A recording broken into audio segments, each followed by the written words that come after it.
You asked me why I'm thankful. Glad you asked. It may take a minute, though. I'm pondering. My thoughts are scattered. Help me, Holy Spirit, to flow.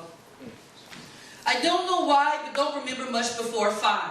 I remember waking up at odd times to thumps and my mother's cries. Fear had us paralyzed. So confused because in front of others he was a nice guy. Behind closed doors he was everything insecurity, self-hate mixed with Coke 45 was made of.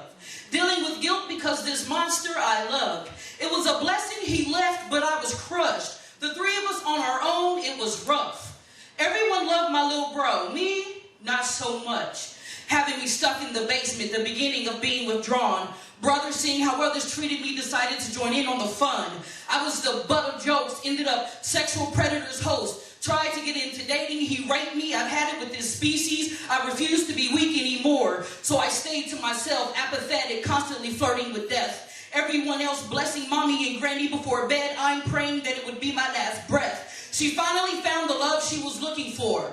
Had to call him Sergeant Thomas because Dad was a no-go. He flew us across the globe. For the first time, I entertained being more. I truly believe Father was knocking at my door. Post-traumatic stress disorder had me stillborn.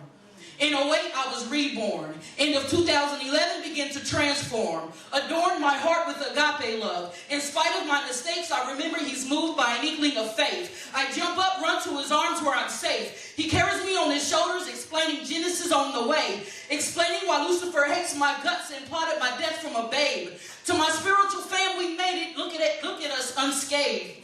Sure, there's still struggle, but what about it? To test us, Lucifer has to get Father saved. Not sure what y'all were claiming, but I'm claiming to have faith. And as a faith, I'm pretty sure the word says he won't give us more than we can take. Think about it. The worst is death, and even in that, spiritually, we go on living. There's nothing the enemy or we can do to ourselves that will keep Father's words from maintaining. We're on a launching pad, and the Holy Spirit's fueling. The fiery blast from takeoff will be seen and affect communities. That's the reason our shepherds have been advocating transparency. Genesis 3:9, he knew what they did. Didn't keep Father from calling them and figure out a way to get us back to him. He could have ended mankind, but that wasn't his desire. Instead, he loaded up, gave up the ghost, and left us with power. For every beating of it or inappropriate touch you gave, forgiven, now receive healing. Cravings or addiction running through your bloodstream, forgiven, now receive healing.